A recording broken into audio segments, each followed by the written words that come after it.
Yo, yo. What up? What's up, brother? What's going on? What's going on? Another day, man. How you been? Pretty good, pretty good.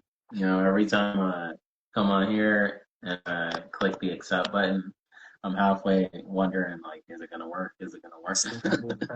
It's a little laggy on. Yeah, just a little bit. Yeah, mine's on too. Yeah, yours are a little fuzzy on your end. Mm,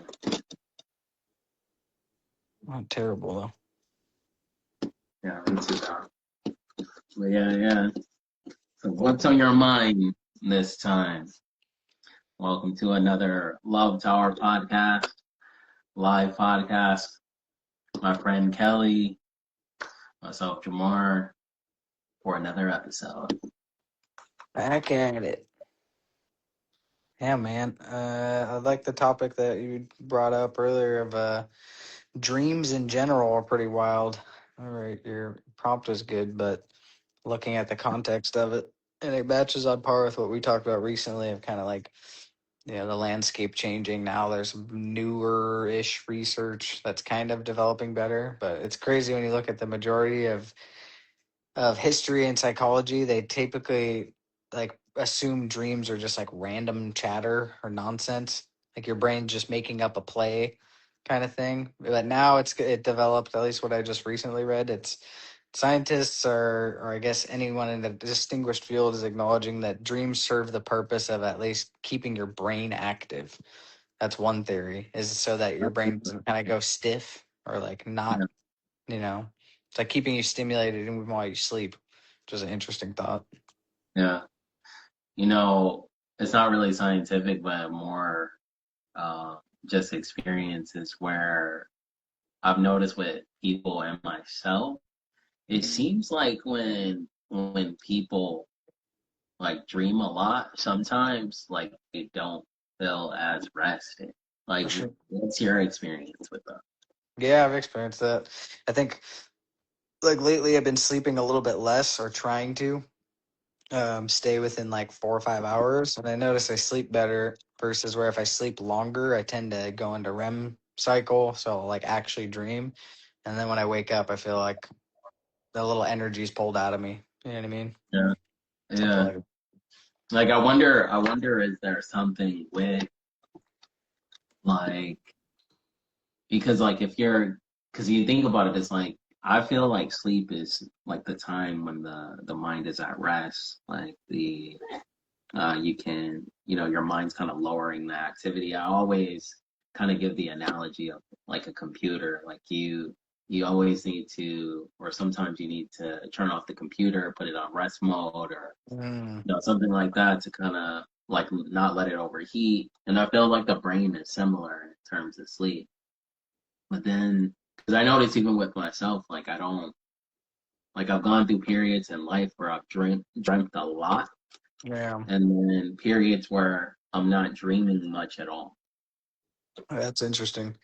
It's No, almost like the subconscious, or at least, I mean, one running theory would be like if the dreams that most people are having are kind of like what's playing out in your subconscious. Like even when people have like reoccurring dreams is interesting. I just read that during COVID there were reports of a lot of people having the same reoccurring dreams, which was like being in confined spaces or cages, and then interesting. yeah, like it's almost like when people experience something, or like what Jung said was that dreams repeat when you're not listening to them because your unconscious is basically still knocking. Like it's Yeah, yeah, trying to, yeah, it's like, why is it that everyone has the same kind of reoccurring dreams of like your teeth falling out, you're being chased, you're naked at a test, like, but yeah, millions of people have these same similar dreams. And I think it's that it's like your subconscious mind. If you have a casual fear of losing your hair or something, you'll have like nightmares of your hair falling out. yeah. That's really interesting, actually. I know in some cultures too, like there's a lot of symbolic meaning Mm, behind certain dreams. Like I know in like Laos culture, for example. they have very clear like symbolic language for like certain dreams that happen. Mm. Uh, and I always thought it was like really interesting because I've even I've even experienced like some of the symbolism in the dreams, and then it correlates to things that they say will happen in real life, and then I've seen those things happen. So it's like, man, Uh, this is like the connection between dream and reality is very interesting too. right. I mean, if you take it on par of like, simulation style, I love entertaining the idea that maybe dreams are the little glimpses you get into the other reality. Maybe this is the dream that we're in. You know what I mean? Who knows Yeah. which one's the dream? Have you ever done like lucid dreaming or anything? I've tried. I had a period of time. My brother was. I can't remember what. It was like a Blue Lotus pill, but it was mixed with some other like nootropic that he was taking, and the whole purpose was it helped induce lucid dreams. I tried it once and it kind of worked a little bit more so, but it was almost like partially lucid, where I thought I was in a dream, but it wasn't fully coherent. It's been a Yeah. long time since I had like a real lucid dream. It's been probably like a decade. No way. I don't know. I don't lucid dream much, but I remember the few instances where I did because I wake up and it's like so vivid, and you Yeah. remember being conscious of it while you're in it. How about you? Have you experienced it? The lucid Yeah, dreaming? not so much intentional lucid dreaming. I feel like I've done it a couple of times, like intentionally, but most of the time it's unintentional. Like I'll become lucid in the dream. Uh, Something will trigger me where it'll be like, "Hey, wait a minute, this is a dream." I Like, wait, am I in a dream? Like I do that in dreams all the time. Like, wait a minute, is this a dream? And then I'll become lucid in the dream. that's pretty cool. Have you heard of the Tibetan dream yoga? Anything about that? Yeah, yeah. So the Tibetan dream yoga, it's different than Western yoga. Western yoga is more like explorative, like you're just trying to explore and kind of have a little bit of fun and Uh, do certain things. Well, the Tibetan dream yoga is more about like like the spiritual path and spiritual awakening hmm. because they're basically teaching you like in dreams to detach the same principles as like like Buddhism or the Tibetan Buddhist practices and waking life, like to detach from teaching you non-attachment, teaching you to how to basically like train objects in the dream state into pure consciousness. Mm. So the whole like principle behind that practice is basically like if you get to a certain level and like used to doing certain things in the dream, you can also take that to the actual dream state, this dream state, just a higher density dream state. That's interesting. uh, That's pretty it's cool. interesting. Like they even do like certain practices like meditation in the dream state, actually like meditating in your dream, being fully um, conscious and aware and literally doing the meditation in the dream state. A dream. That's wild. Yeah. I remember one of the monks at the temple was talking about how like because they want to always be in a state of awareness, always be, conscious and aware. And so they were saying that even in the dream state, like things can come to interfere with your consciousness and interfere with your path pretty much. And so it's almost like inception, kind of. Right. And so they were saying like the truth is that you always have to be conscious and aware, even in the dream state. So the very advanced monks are not only meditating all the time, like in their waking life, like even when they're walking around, they're eating, they're still meditating. Is even you looking at them doing whatever, like planting flowers or whatever, they're still meditating at that time. Even in the dream state, they're still meditating. That's crazy. Dude, that is crazy. It's just like It To makes so much sustain sense, it. like how powerful their minds become Right. doing it all the time. That is a trip, being able to stay in that state. I remember, I forgot where I came across this method, but I tried it like years and years back, like well over 10 years ago. I remember might have been actually a David Wilcock thing that he had mentioned in one of his, what was his wisdom teachings, but a practice that you wake up and like immediately when you wake up, you sit to the edge of your bed and you try to go it into a meditation, like while you're still waking up, and then you picture yourself doing backflips, like you're falling backwards and you're just like spiraling backwards. And I tried it like 3 or 4 times, and I would obviously normally like crash out. I'll just fall back asleep. But there's a weird in between period where you're like focusing on trying to meditate, but you're so tired because you just woke up and you're like, That's it's a incredible. cool middle ground where you just feel like you're in a mini nirvana. No, that's crazy. It's That's crazy. experience. Like, what do you think of people who have like precognitive dreams, where they'll have dreams of like future things? Like, I think there's a. Have you ever heard the one where Abraham Lincoln? He actually, I believe, he dreamed of his death before it actually happened, and Oh, he really? told his yeah he told his wife about it and everything, and he seen like a funeral in the White House, and he knew like death was coming. That's interesting. I remember what the lady we talked about in the podcast a while back, the Julia Mossbridge chick, in that interview with Joe Rogan. She talks about how she journaled her dreams like every day since she was a kid. Like every single morning, she would journal her dreams, and it's led to her precognitive abilities. Or it started when she was like, in her like 7 to 10 years old. She had a dream that her friend lost their watch, and then the next day her friend lost their watch, and she was like, "That's so weird. I just had a dream of that." And then it just like more instances start occurring where like something would happen, and then she'd be like, "Oh, I had a dream that this person was getting hurt or something," and then they get hurt. Dude, that's crazy. I wonder what Have that's you like. ever had a cognitive dream?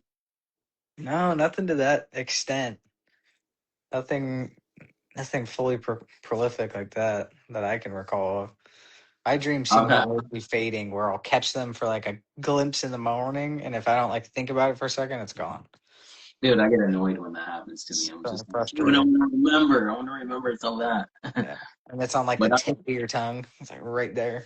yeah, I've had one for sure that I remember when I was in high school. I had a dream that I lost one of my teeth, and it was like, or that it was like on the verge of like falling out, like it was really loose. Those two. And so I remember when I woke up from the dream, because there was a friend of mine like who had a missing tooth, and kids are mean in school, so they would like make fun of him because of his his missing tooth.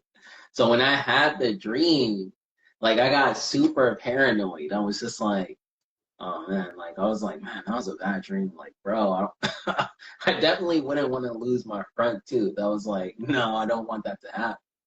And I think, bro, it was literally like the next day. Like, so we were playing basketball in the gym, and my friend was trying to dunk. And so we would do this thing sometimes where we would um, kind of like bend over on the court to let the other person like jump off their back Oh, to wow. to dunk the ball. And so we were doing that, and I was doing it for my friend, and he did it one time. It was okay.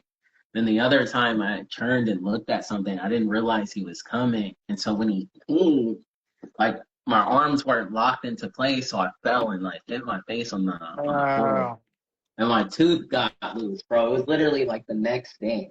And I was just like, oh crap, bro, my dream, I dreamt of this right here. And I had to go to the dentist, and they gave me a root canal and everything so it didn't fall out. But damn. bruh, That's crazy. yeah. It's like, what do you even think?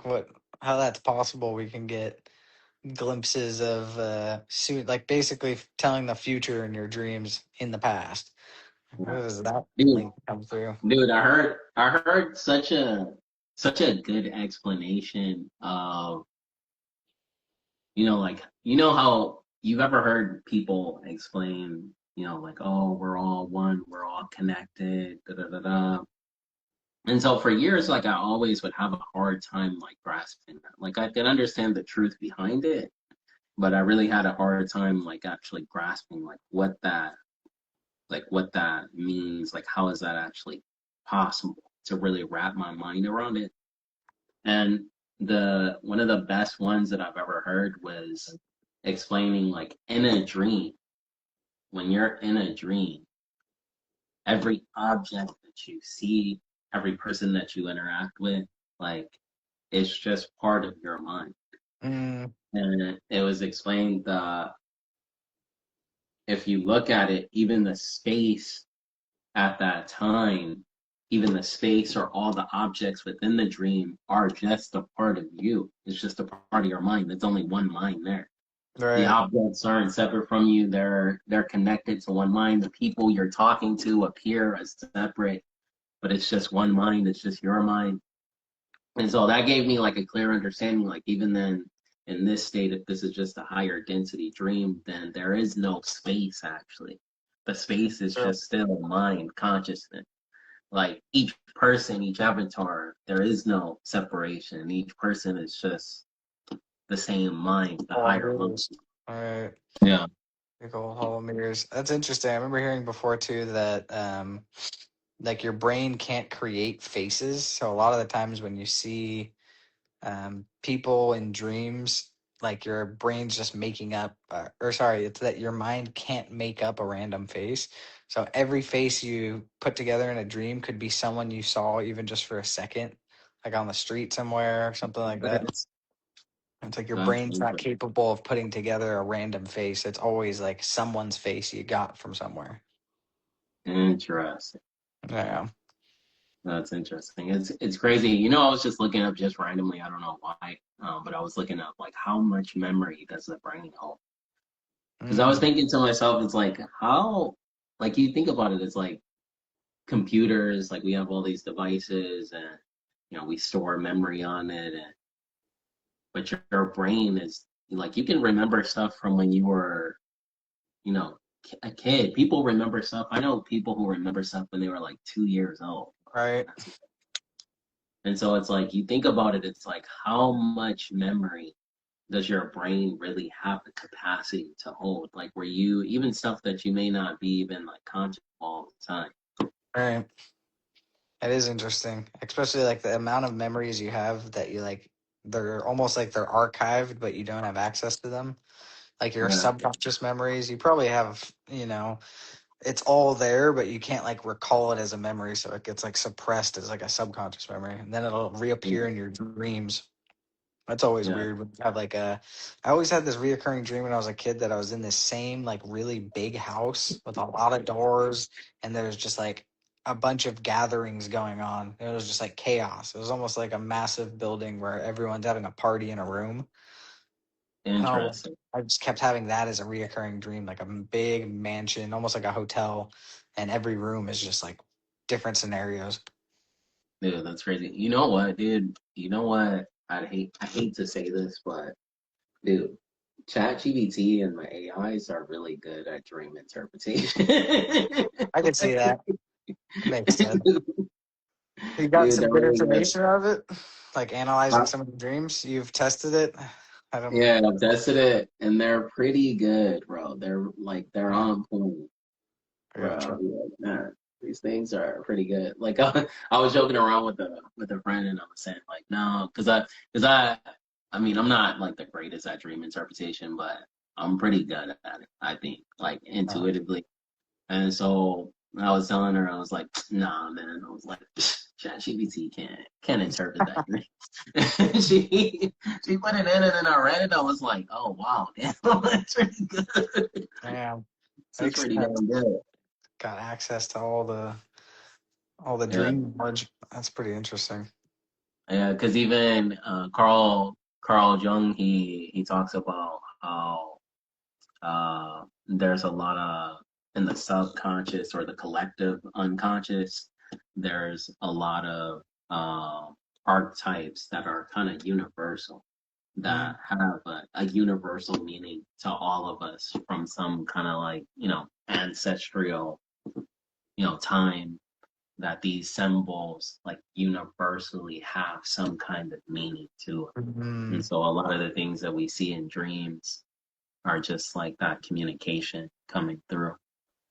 That's so crazy when it comes to like archetypes and just patterns that tend to reemerge over and over. Same thing with the reoccurring dreams. It's interesting that so many people have accounts of the same kind of dreams. I've seen on Reddit too, even like I looked up the one that I had for a while, and sure enough, there's other people that like had the same big mansion reoccurring dreams. It's just a huge hotel that you're running through. Yeah, So that's it's great. a lot of scenarios, people saying the same thing. It's interesting too, as Jung says that the monster that's usually chasing you in dreams is you, and that the villain is basically just like it's the part of you you don't acknowledge. So it's almost, Yeah, Alex, that's the theory, that the when you're getting chased in dreams, it's like a part of you that's trying to get you to look at it, but you don't want to look at it. that makes a lot of sense actually. Right? And 'cause he also says that, which I think this makes a lot of sense. He says that your psyche is seeking to balance itself.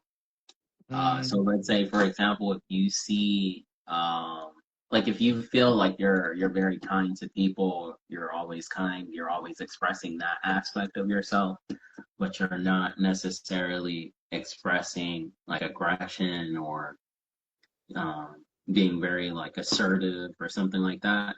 mm, Your dreams, a lot of times, that aspect will express itself. Like that it's makes a lot of the sense. yeah, yeah. It's the part that the conscious mind is ignoring, so it expresses in the dream state or subconscious state. Yeah, that like intuitively makes a lot of sense. It's like you want to find those outlets. I mean, you see it in other ways too, where like a lot of people I knew, say in like high school, that were pretty soft spoken. They didn't speak a lot, but as soon as they drank a little at a party, they become like super chatty, and it's like they channel a different thing. It's almost like Yeah, a yeah. part of you wants to release what you normally aren't like. So like Dude, the that's interesting actually. That's right, really interesting. where you get Dude, to good. I've played around with Dianetics before. Mm, And you know what surprises me is like I never believed until like practicing and messing around with Dianetics. I'm not a Scientologist or anything. I just play with play with. right. But but the thing that I never believed that the mind could uh, create scenarios where it would basically make itself forget memories, like protect its own self from memories. Yeah. Like, dude, I always thought that aspect was like so interesting. Like your mind has the capacity to to basically say, oh, you know what? This is too damaging to the ego, to the self. So I'm gonna block this off and basically like wall it off so you have no memory of It's like a it. survival mechanism or something. Yeah, dude, Preservation it's thing. crazy. Yeah, It's that's like wild. yeah, like your mind is that powerful where it can protect you, your conscious self, from memories that come. That's so And crazy. so, yeah, I never believed that, but that actually is how the mind works. So you'll notice in Dianetics, like if you when you're going through some memories, and then because the whole principle of Dianetics is like to uh, go into traumatic memories and to basically release the energy from the trauma. But as you do that, it starts to uh, open up other connected memories that are to it that may be like blocked off or forgotten. That's an interesting concept. How they can kind of be grouped together like that, or like a Yeah, chain that yeah, unlock. yeah, dude. It's really interesting because the whole thing is built on the principle of like what do they call it? The it's not the reptilian mind, but it's the reactive mind. Yeah, the reactive mind. So it's saying like when you have like certain traumas or memories that are like stored as trauma, it stores it in the reactive mind. So let's say, for example, you hear a faucet running when you had like a certain trauma, or you hear like a horn honk. Like all of a sudden, you may hear that like now, and then your mood changes all of a sudden, but you don't consciously know why. But That it's makes the mind connecting the sound and then creating the feeling to bring it up again. It's like the same thing, like if you ate a bad egg and then you see a bad egg the next day, you're like, ah, no, I don't want it. right. So like a conditioned Pavlovian response thing. Same thing like when the Pavlov's experiment where he rings the bell when he gives the dog a treat, and then eventually when he just rings the bell, the dog's mouth starts salivating because he knows it's getting a Yeah, treat. Kind of thing. yeah, yeah. Conditioned response. It's pretty crazy. Oh, It's crazy. interesting stuff, my man. Dreams and dreams. We're living the dream in a dream. Do you think that in dreams that maybe that maybe the subconscious is using it as like a simulation time? I could see Like, that. it- That's a good theory. It's almost yeah, like break from this simulation for another sub one to yeah, give your break or give your mind a break from the waking reality. yeah, Something like that. I mean, I like that the theory too, just alone that it's almost like survival or the human experience needs dreams for some reason. Like it's in our like we actually rely on dreaming for something. It's not just a random phenomenon that just occurs. I think it's for whatever reason evolution's favored it. You know what I mean? yeah. Why is No, that with us? now tell me this. Do you think like because I feel this about myself. Like, do you think I think this is related to dreams as well. I think I used to dream more when I was a kid. And Same. I also think my imagination was also more vivid and more uh, coherent, I think, as a when I was younger. What do you think? Am I the only one who's like this, or No, dude. I think I would assume that's the case for most people that you tend to have more creative juices the younger you are, and it's kind of like as you age, you get a little bit more set in your ways. Maybe that muscle. It's hard to say why, but yeah, maybe that creative muscle kind of that flame goes down a little as time progresses. But I definitely have my memory of dreams and my active creative mind was so stimulated as a kid versus nowadays. It's kind of like you get spurts of it, but it's not nearly as much. yeah? Now, my theory too about that is that that's intentional. It's that over time, like as children, I think children have an innate power to imagine and dream, and also if you can maintain that with like intelligence, like a balance of intelligence with it, and direct that, I think it becomes very powerful. But I think what happens to most people is it becomes out of balance. And Mhm. so and so I think with in terms of like manifestation, like how can you manifest if you can't dream or imagine clearly? Because Uh, you think, Good point. yeah, because you think about it like this, it's like what is the true limitation to any manifestation is it's really like say for example I gave you the goal of like Kelly, like I want you to make $10 million in 3 months. Mhm. So the first thing you would do is like, okay, like $10 million in 3 months. Okay, how do I do that?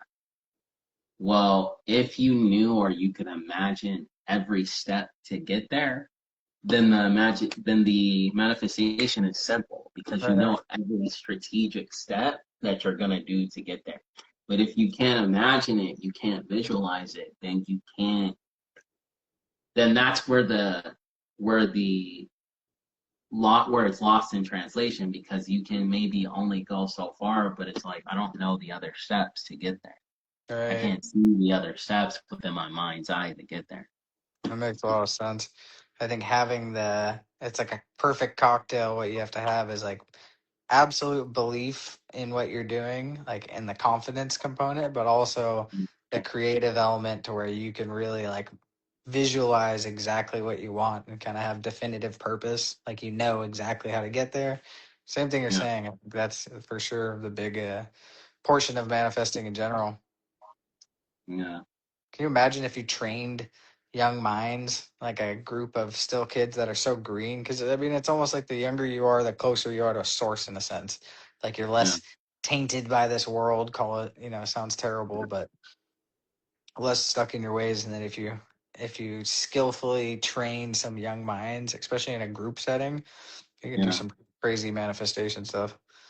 yeah, for sure, for sure. I knew a teacher who had said that pretty much. She said she taught like spoon bending and like she could, what else was she teaching? She was teaching like you could manipulate objects like bending spoons. And she would show you how to like stick stuff to like you could stick like a spoon on the wall and make it Um, stick. And how she was doing it was because my friend took the class and he was telling me about it. He was saying that literally she just teaches you to really put the intention in the object. Well, there's a couple other techniques that she's doing, but basically you're putting the intention in the object after doing some other like techniques. And once you put the intention in the object, you have to like really believe it with no doubt. And then as you lay the intention, then you have to completely let go of it. Like don't start to overthink it and doubt it. And people were able to do like the weirdest thing. And she was saying like the people who are the best are kids and old people. She Interesting. was, yeah, kids and older people. She was like they're the very best at it. And she said she would get kids who could do like amazing things. Like they could bend like like a fork, like the fingers on a fork and Yeah. manipulate them if they were like fingers. What? Yeah, I was like, what the That's a trip. I've yeah, seen it was a recently some of these like qigong masters. You see them pop up on Instagram and stuff sometimes, where they'll like really focus their energy on like a piece of tissue or something, and it'll light fire, yeah, yeah, yeah, yeah. heat That's thing. It's pretty true. crazy. Yeah, For that's sure. interesting. The concept of kind of harnessing energy and like you know keeping it together and like asserting it in a centered, kind of forceful way, directing it somewhere is cool. Yeah. One of the questions I've always asked is like, because you hear, especially in, I study a lot of like Buddhist stuff, and even, different, and I think a lot of different cultures. Like if you look at ancient times, there was a lot of even the Bible and a lot of traditions in the ancient times. There was a lot of people with these magical abilities and powers and all these different things. And so you wonder, I always wondered about that. Like these things aren't as common anymore.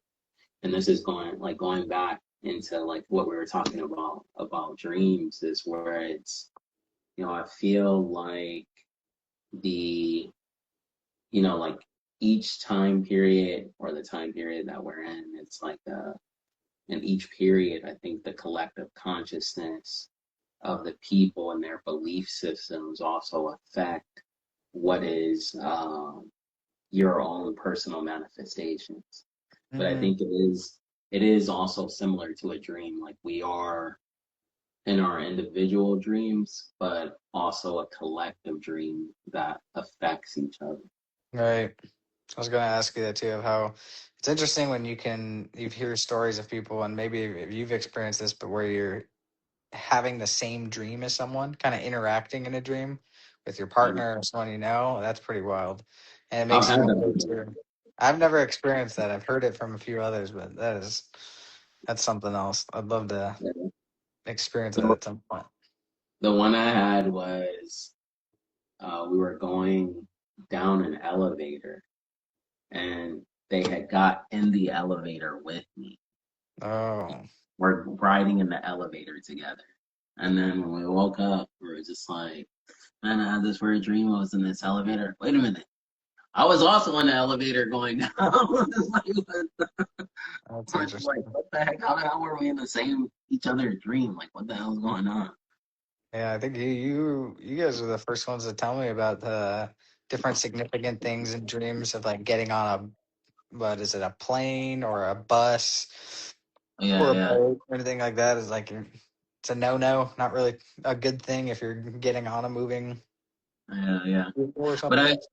I think a lot of that is also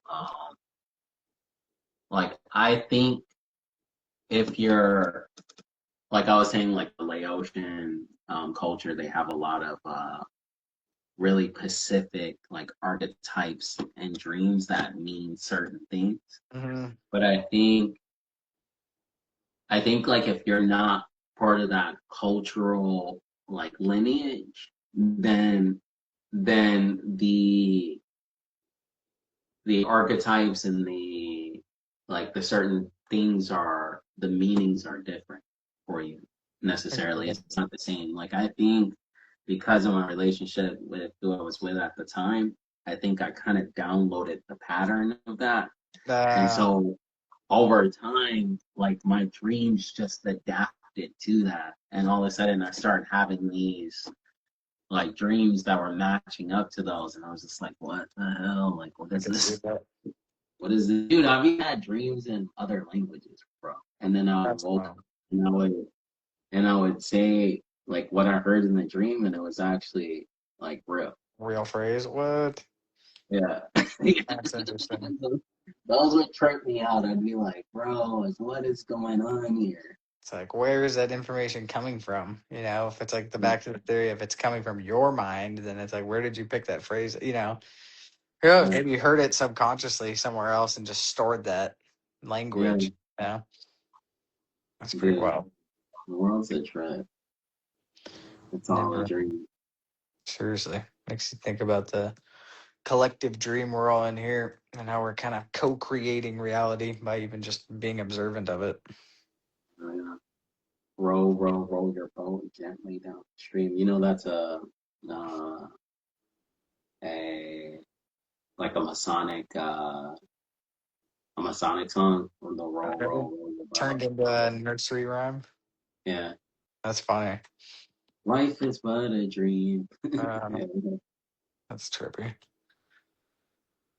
I Interesting. think I think in a lot of cultures, like I think it's interesting. Like I've always found interesting in Buddhism how basically the Buddhists had the uh, this reality is like it has no substance to it, like it is like dreamlike. And so even in physics indicates kind of similar things. And so it's interesting how all these science and spirituality and all these different things are kind of pointing in the same direction. But yeah, it's just an interesting thing. Right. It's like they both kind of confirm each other, especially when you look at what is like quantum physics and stuff too, of the nature of being the observer and what you're observing. And even when you zoom in on like what we think of as mass, it just ends up as like empty space. So it's like everything's kind of hollow in a sense. There is no mass. It's Uh, just weird. The more you look into something, the more it's like it's not even there. uh, a weird world we live in. It's a fun game. I'm glad we're living it together, man. Oh yeah, hell yeah. More fun to come, more fun to come. Oh yeah. So, an awesome podcast again, another episode. Another one down. Got it, got it, got it. Awesome, awesome. Thank you guys. Thank you guys for joining us. Thank you Awesome. all. Thank you, Kelly. Thank you, brother. Love you, man. See you soon. Same place, same time next week. I'll be here. All right. Thanks, bro. Bye. Thank you.